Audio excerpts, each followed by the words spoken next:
La semaine dernière,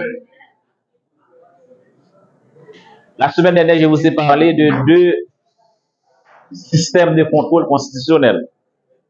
Je vous ai dit qu'en Haïti, nous avons deux grands systèmes de contrôle constitutionnel.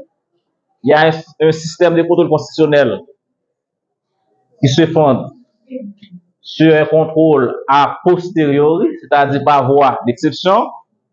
Je vous ai dit que,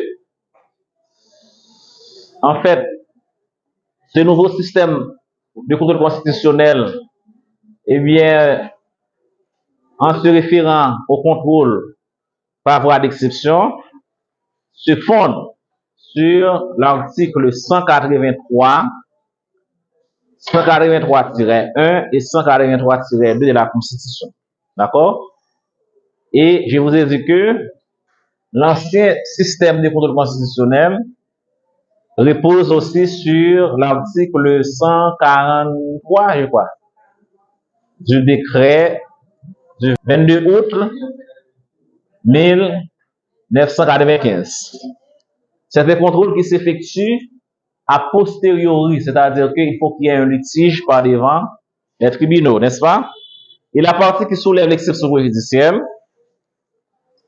eh bien, va saisir la Cour de cassation pour statuer sur la conformité d'une loi, d'accord, par rapport à la Constitution. Je vous ai dit qu'il y a un nouveau système de contrôle constitutionnel. C'est le système de contrôle constitutionnel qui se fonde sur un contrôle a priori par voie d'action. Et c'est avec la réforme constitutionnelle 2011 que le Conseil constitutionnel va prendre naissance. Et on va créer un Conseil constitutionnel de 9 membres, n'est-ce pas? Et, eh bien, il s'agit d'une nouveauté. Pourquoi? C'est parce qu'on n'est plus dans l'ancien système de contrôle avec la réforme de 2011, n'est-ce pas? Eh bien, en 2011, on a créé, c'est ce qu'on appelle un Conseil constitutionnel qui est une institution indépendante. Eh bien, c'est une institution qui est là pour assurer le contrôle de la constitutionnalité des lois.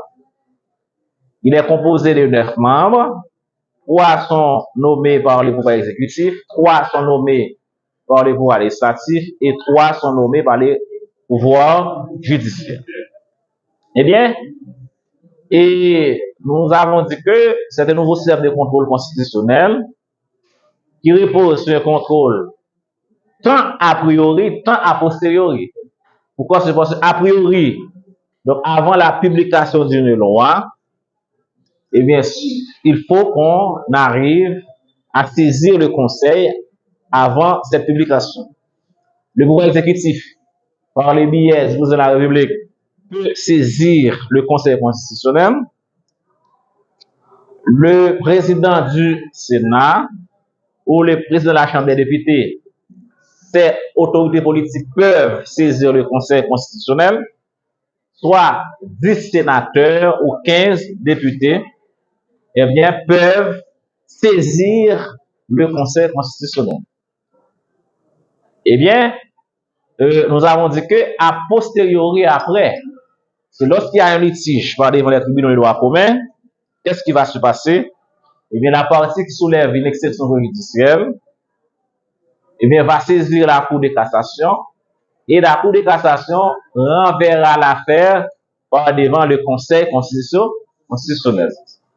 C'est-à-dire que le nouveau système de contrôle se fonde tant sur le cas d'exception, tant sur le cas par voie d'action. Eh bien, aujourd'hui, nous allons voir les problèmes confrontés par le nouveau système de contrôle constitutionnel. Quels sont ces différents problèmes confrontés par la création de ce nouveau système de contrôle constitutionnel? Eh bien, je me suis dit, le premier aspect concerne l'inexistence matérielle du Conseil constitutionnel Sur le plan matériel, le conseil n'existait pas. C'est sur le plan formel qu'il existe. Vous allez voir, l'article 190 bis crée cette institution indépendante, mais c'est sur la forme, au point de vue formel. Mais matériellement, le conseil n'existait pas. Comment peut-on expliquer son inexistence? Comment peut-on expliquer l'inexistence matérielle du conseil? C'est parce que on n'arrive pas à créer cette institution sur le plan matériel. Où sont les 9 membres du conseil? Jusqu'à présent, aucune nomination n'a été faite pour mettre sur pied une telle institution indépendante. Donc, sur le plan matériel, le conseil n'existait pas. Mais comment peut-on expliquer le contrôle de la constitutionnalité des lois dans le cadre de la nouvelle réforme opérée en 2011 avec la Constitution amendée? C'est comme si c'est sur la forme qu'on arrive à créer un tel conseil. Mais au point de vue matériel, ça n'existe pas. Donc, c'est sur le plan formel. C'est de manière abstraite, à mon avis. Oui, il y a un formaliste qui crée ce nouveau conseil constitutionnel qui a la prérogative d'effectuer un contrôle de la constitutionnalité des lois, mais jusqu'à présent, on n'arrive pas à procéder à la nomination des 9 membres du conseil. Le deuxième aspect, c'est qu'il y a l'absence d'une loi organique servant à organiser le conseil constitutionnel. Et vous allez voir dans les différentes dispositions servant à créer une telle instance, on a prévu une loi organique. Il faut qu'il y ait une loi organique qui servira à créer, c'est ce qu'on appelle la structure de cette instance. C'est-à-dire une loi organique qui va compléter les textes constitutionnels qui créent cette institution indépendante. Jusqu'à présent, cette loi organique n'existait pas. Pourquoi? C'est parce que même si au sein des textes formels, on a prévu la création d'une telle institution, mais en ce qui a fait à son organisation, comment il faut procéder pour nommer les présidents du conseil? Parce que après avoir nommé les 9 membres, il faut qu'il y ait un président à sa tête. Mais il faut qu'il y ait une loi organique qui aura pour mission de structurer, d'organiser le fonctionnement interne d'une telle institution. Donc, on n'arrive jamais à élaborer une telle loi organique.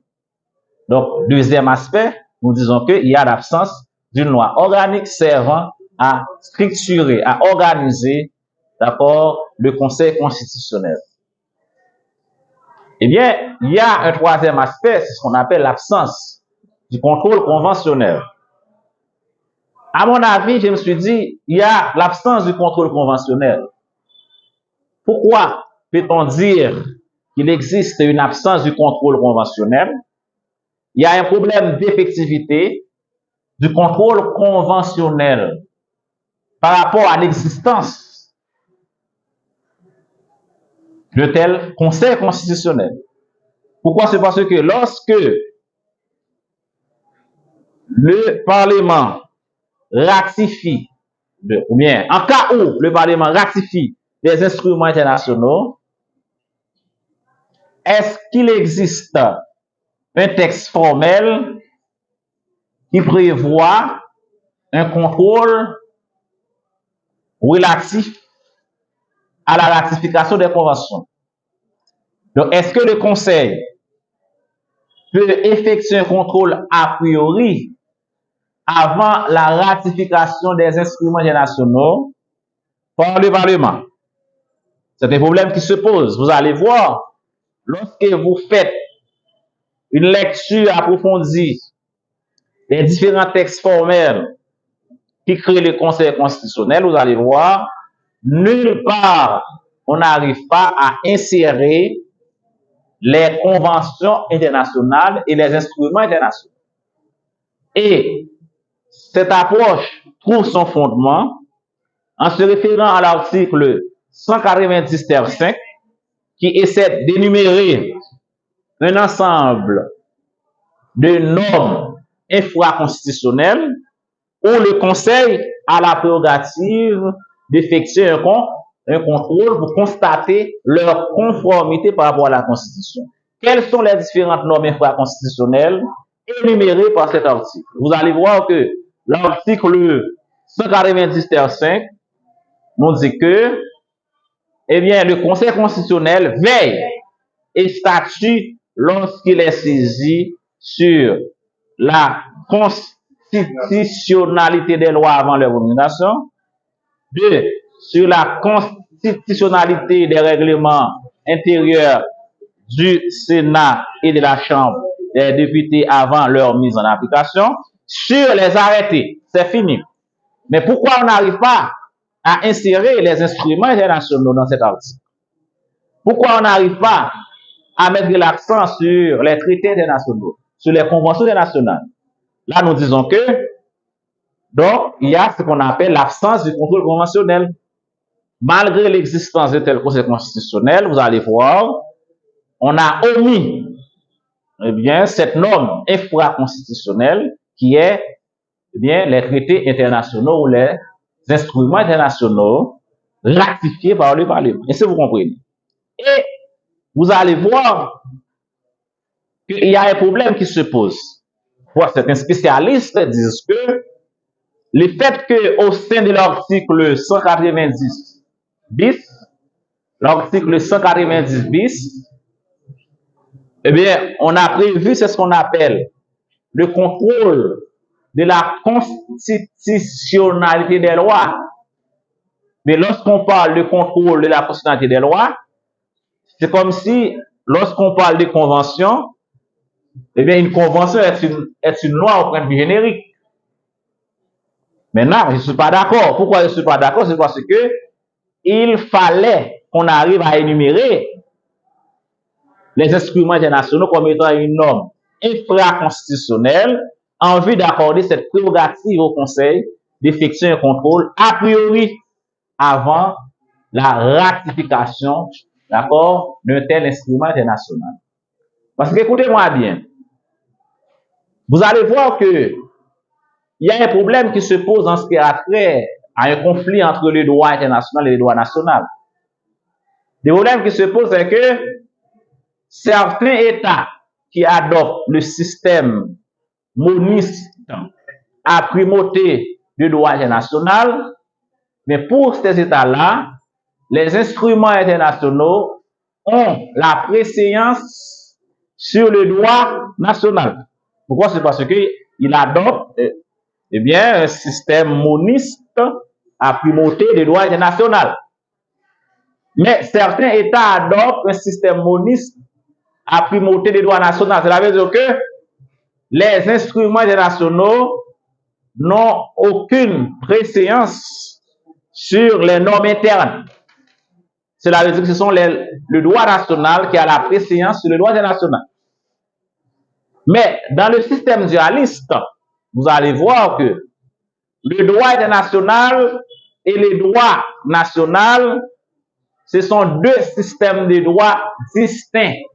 Pourquoi? C'est parce que même si l'État ratifie une convention internationale, cet instrument-là ne fait pas partie de manière automatique et bien intégrante de la législation interne. Pourquoi? C'est parce que les États qui adoptent le système dualiste, ils sont très jaloux pour leurs droits nationaux. C'est-à-dire que le droit international, c'est un droit qui concerne les États, qui régit les relations entre les États, et tandis que le droit national, c'est un droit qui régit les relations entre les nationaux d'accord, dans le cadre, d'accord, d'un système territorial, dans le cadre du territoire de l'État. Et ça peut arriver aussi, l'État établit des relations étroites entre ces individus dans le cadre de la régulation sociale.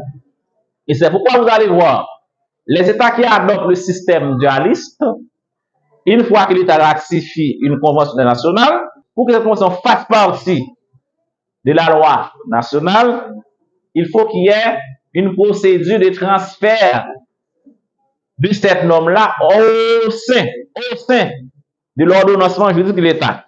Cela veut dire que l'État qui ratifie une convention nationale, eh bien, il faut que le Parlement arrive à adopter cet instrument international-là pour l'intégrer dans le corps des règles internes.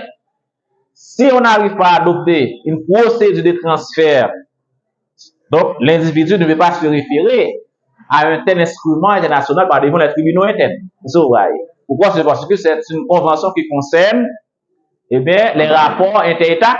Eh bien, il y a un problème qui se pose parce que si l'État va ratifier une convention internationale, un traité, eh bien, en vertu du principe de bonne foi, l'État qui ratifie une convention internationale se trouve dans l'obligation de respecter son engagement. C'est ce qu'on appelle le principe pacta sunt servanda. C'est-à-dire que le droit international se fonde sur le droit des contrats.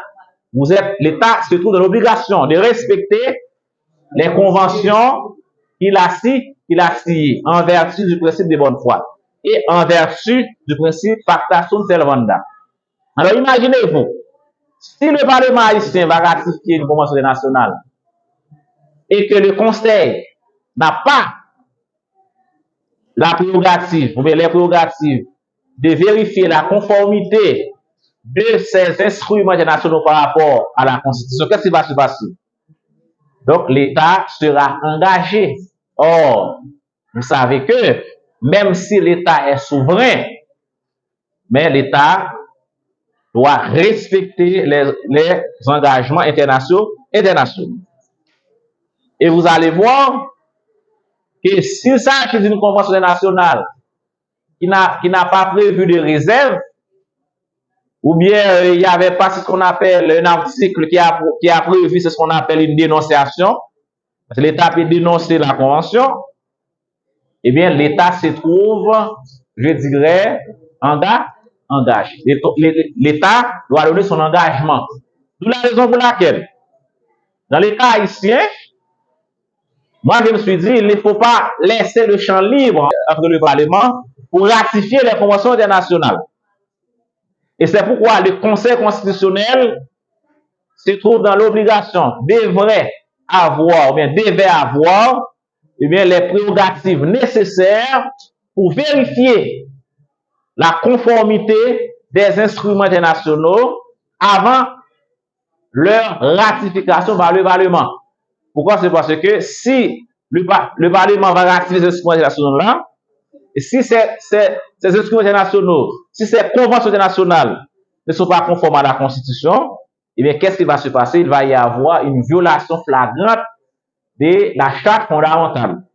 Et c'est pourquoi il est une obligation pour qu'on arrive à insérer les traités, les instruments internationaux au sein de cet article pour que le Conseil puisse avoir les prérogatives nécessaires de vérifier la conformité de ces traités-là, de ces conventions internationales-là par rapport eh bien, à la Constitution.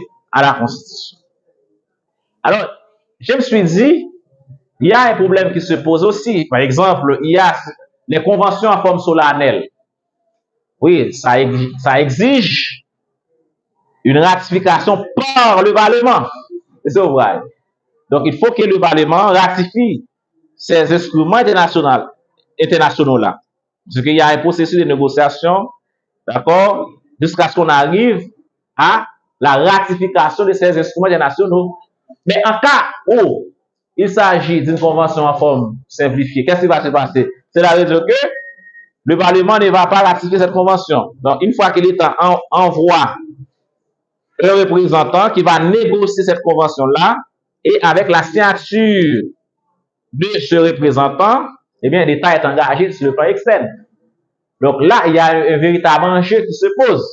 C'est de cette perspective, il faut que vous ayez des hommes formés qui se trouvent au sein du Parlement, parce qu'on ne peut pas voter n'importe qui pour occuper un poste législatif. Pourquoi ça peut arriver qu'on envoie eh bien, une commission parlementaire pour ratifier une convention en forme simplifiée? Mais dans cette perspective, est-ce que cette commission parlementaire-là va appeler le Conseil constitutionnel pour constater est-ce que cette convention-là se conforme à la Constitution? Donc, il faut qu'il y ait des personnes compétentes au sein du Parlement qui auront la capacité, d'accord, de prendre des décisions au profit de l'intérêt collectif, des décisions qui peuvent engager l'État sur le plan externe. Vous comprenez? Donc, nous constatons qu'il y a un problème de contrôle conventionnel parce que les instruments internationaux ne sont pas, eh bien, ne sont pas énumérés au sein de l'article 190 terre 5. Il y a un problème aspect en termes de problème. Il y a un autre aspect en termes de problème, c'est que nous disons que il y a l'absence de contrôle décrétal en se référant aux différentes énumérations par l'article 190 terre 5. Pourquoi on n'arrive pas à mentionner les décrets? Pourquoi on arrive à mettre l'accent sur les arrêtés? Même si au sein de la Constitution, haïtienne, vous allez voir, c'est le Premier ministre qui a le pouvoir réglementaire. D'accord? Bon, le président de la République n'a aucun pouvoir réglementaire. Mais par contre, ça peut arriver que, eh bien, il prend des actes administratifs, le président de la République. Donc, ce qui a trait à la nomination du Premier ministre, etc. Vous voyez. Mais ceci étant dit, on n'arrive pas à insérer la notion de décret. Je ne sais pas, est-ce que c'est pas parce que donc le président de la République n'a pas la prérogative de prendre des décrets? Est-ce pourquoi on n'arrive pas à insérer les décrets comme étant un acte réglementaire? Je ne sais pas.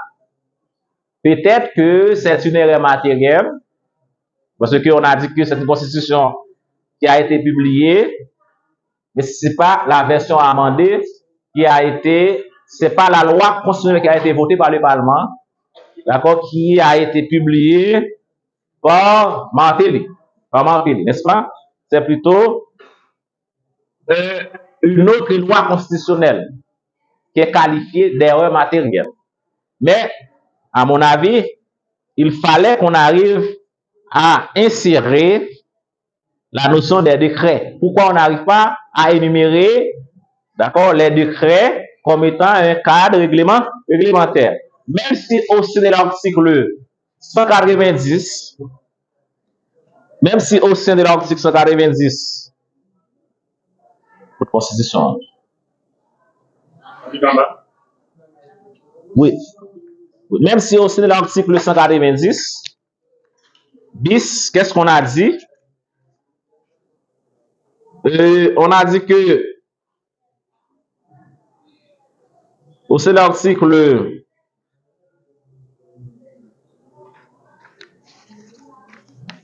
190 bis, on dit que le Conseil constitutionnel est un organe chargé d'assurer la constitutionnalité des lois. Il est le juge de la constitutionnalité de la loi, des règlements et des actes administratifs. Lorsqu'on parle des actes administratifs, bon, ça peut arriver qu'il y a la notion des décrets, mais on est supposé énumérer décret là comme étant un acte réglementaire. On ne l'a pas fait. Je ne sais pas pourquoi. Et vous allez voir qu'il y a un autre problème qui se pose dans le cadre de tel nouveau système de contrôle constitutionnel, c'est qu'il y a absence du pouvoir d'autosaisine. Le Conseil constitutionnel ne peut pas d'office saisir un litige relatif à un problème d'ordre constitutionnel. Cela veut dire que vous allez voir que on a prévu que le président de la République ou le président du Sénat ou de la Chambre des députés, ce sont ces autorités-là qui ont le pouvoir de saisir le Conseil constitutionnel. Ou bien 10 sénateurs ou 15 députés. Donc, qu'est-ce que vous remarquez? Donc, on accorde un ensemble de prérogatives aux autorités politiques le pouvoir de saisir le Conseil constitutionnel. Si le président de la République trouve un accord avec le Parlement et ces deux autorités politiques, ces deux voix politiques posent un acte législatif qui viole la Constitution, comment le Conseil va statuer sur tout ça? Qui va saisir? Quelle est l'instance qui est habilitée à saisir le Conseil? C'est un véritable problème. Il fallait que le Conseil ait le pouvoir d'autosaisir, de la raison que d'office, le Conseil peut statuer sur une question relative au conflit constitutionnel pour résoudre un litige. Mais malheureusement, le Conseil n'a pas le pouvoir d'autosaisir. Même si on a dit que au sein de l'article 100, au sein de l'article 190-5, le dernier alinéa, on a prévu, on a dit que la loi détermine les modalités d'organisation et de fonctionnement du Conseil constitutionnel ainsi que les autres entités habilitées à le saisir. On a prévu, il faut créer d'autres entités en vertu des lois organiques. Mais au point de vue formel, seules les autorités politiques aient l'habilité de saisir le Conseil tel que le président de la République, le président de la Chambre basse, le président du Sénat, 10 sénateurs ou 15 députés. Mais on a dit que, eh bien, on peut, en vertu d'une loi organique, on peut prévoir d'autres instances qui auront le pouvoir de saisir le Conseil constitutionnel. Moi, je me suis dit, il faudrait qu'on arrive, eh bien, à prévoir d'autres instances qui auront la capacité, d'accord, de saisir le Conseil constitutionnel. Et de plus, il faut accorder eh bien, le pouvoir d'autosaisine à une telle instance afin qu'il puisse statuer sur un problème relatif eh bien, à la Constitution. Il y a un autre problème, c'est que il y a le problème de contradiction entre l'article 190 bis et 190-5. Bon, c'est déjà expliqué. Parce que il y a une énumération qui est faite dans l'article 190-5. On a mis l'accent sur les actes administratifs au sein de l'article 190 bis. Mais cependant, on n'a pas mentionné les décrets. On n'a pas mentionné les conventions internationales. Même si ici, dans l'article 190 bis, on a mis l'accent sur les lois, en ce qui a trait à une appellation générique, les conventions font partie des lois.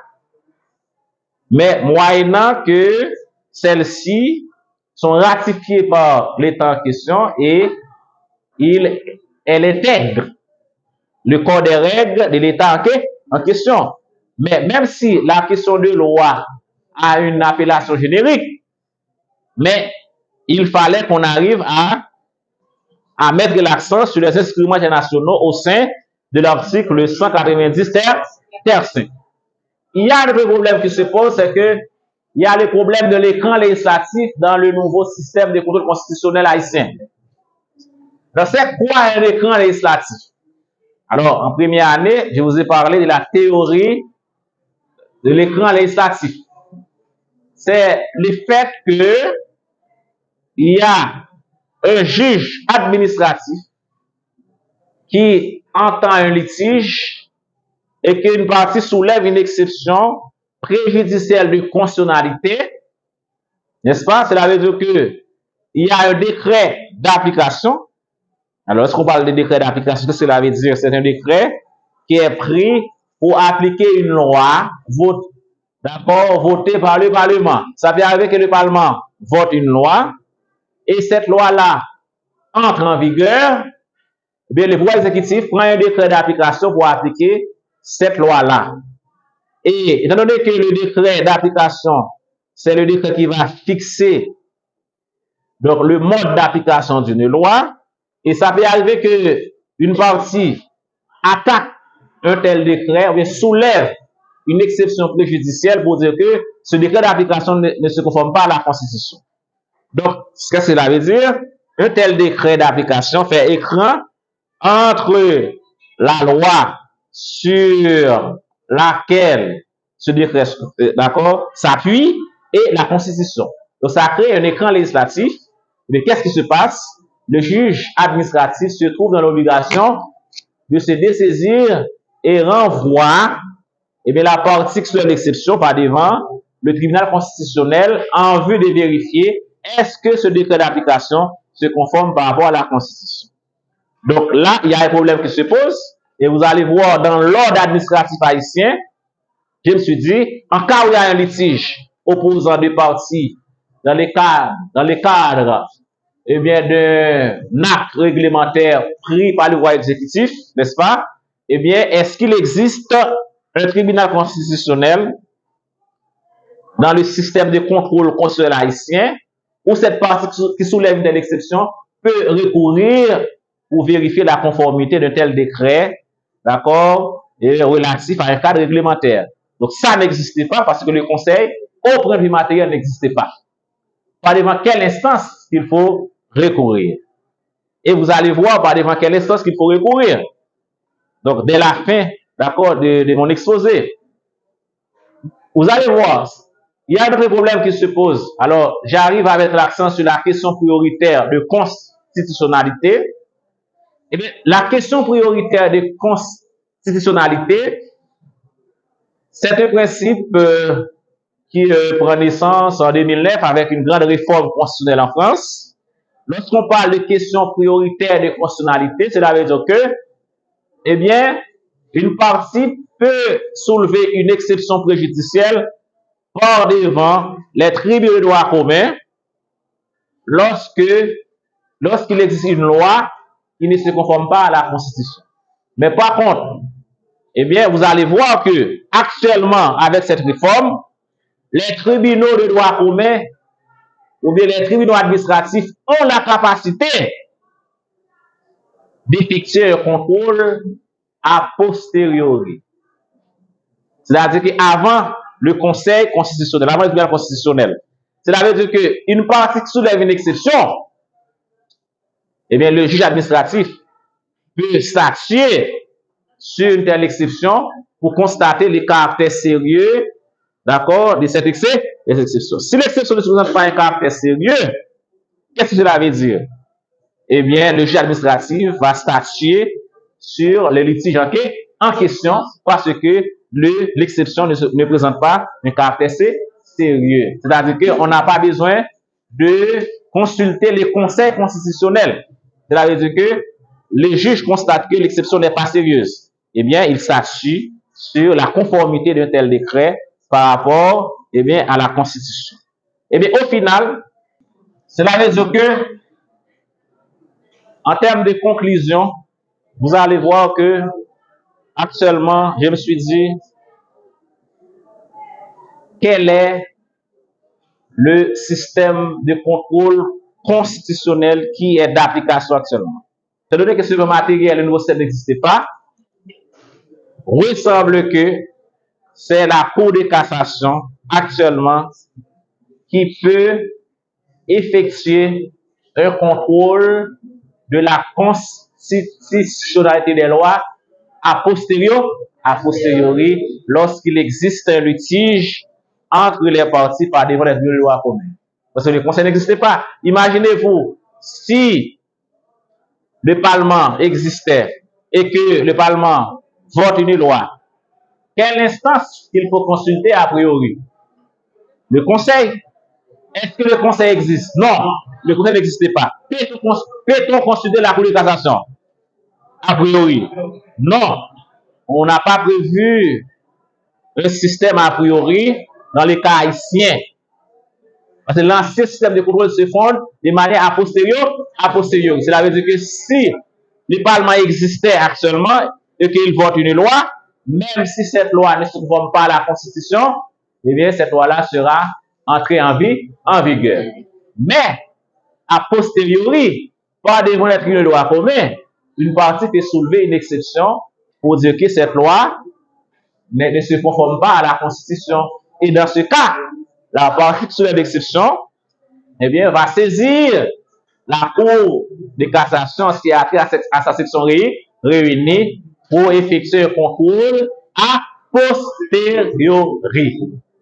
Au final, de manière concrète, de manière matérielle, c'est la Cour de cassation qui est habilitée à effectuer un contrôle de la constitutionnalité des lois a posteriori. C'est-à-dire que l'enjeu qui se pose, c'est que s'il s'agit de la ratification des instruments internationaux, en cas où le Parlement existait actuellement et qu'il ratifie une convention nationale, quelle est l'instance habilitée à vérifier la conformité de telle convention par rapport à la Constitution? C'est le Conseil. Or, le Conseil n'existait pas. La Cour de cassation ne peut pas vérifier la conformité de tel traité, de tel instrument international. Mais ceci étant dit, si le Parlement ratifie cette convention, eh bien, cette convention sera en vigueur et l'État sera engagé sur le plan externe. Donc, sauf si l'État dénonce cette convention et que ceci sera déclassé au sein de l'ordonnancement juridique de l'État ici. Donc, c'était la fin pour aujourd'hui et la semaine prochaine, nous aurons à mettre l'accent sur la notion de réforme constitutionnelle. Et vous allez voir que vous pouvez consulter ces différents ouvrages pour le prochain cours tels que Fondamentaux de la nouvelle constitution haïtienne de 2011. Il y a Fritz Dorvilliers, c'est un ouvrage qui a été écrit sous la direction de Fritz Dorvilliers. C'est l'amendement de la Constitution 1987, enjeux, limites et perspectives. Il y a un ouvrage, Plaidoyer pour une nouvelle constitution, élaboré par Milan Maniga. Et puis, il y a Jerry Tardieu, l'ancien l'ex-parlementaire. C'est un ouvrage qui est extrêmement important. Il a effectué un travail extraordinaire dans le cadre d'une réforme constitutionnelle par rapport à un ensemble d'aspects. Et cet ouvrage, c'est un ouvrage qui a été élaboré dans le cadre d'une commission parlementaire. Et il y a un entretien qui est effectué sur tel ouvrage que vous allez voir que, eh bien, Jerry Tardieu, eh bien, a proposé une réforme constitutionnelle de manière extraordinaire. Eh bien, il y a aussi le comité consultatif indépendant, eh bien, qui a déjà élaboré une nouvelle constitution, en ce qui a trait à un projet de référendum, mais ça a été tiré dans l'œuf parce que Jovenel Moïse est mort. Donc, c'est un travail qui a été effectué par un comité consultatif indépendant. Il y a d'autres ouvrages. Donc, j'ai une pléiade d'ouvrages qui parlent de la réforme constitutionnelle. Mais la semaine prochaine, nous allons entrer d'emblée dans ce nouveau chapitre. À la prochaine.